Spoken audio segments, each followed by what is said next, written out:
ठिकाणी संत निवृत्तीनाथ महाराजांचा पालखी रिंगण सोहळा संपन्न होतो आहे। खरं तर रिंगण ही भक्तीची आणि वारकरी पंथाच्या विचाराची आविष्काराची भूमिका आहे। गायनाचे उडे आपुल्या छंदे या उत्कटतेनं श्रद्धेनं वारकरी पंढरीकडे जात असतात।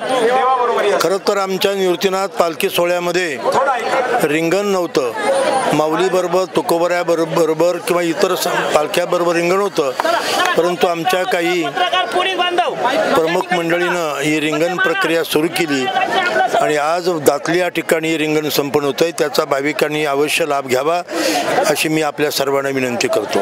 धन्यवाद।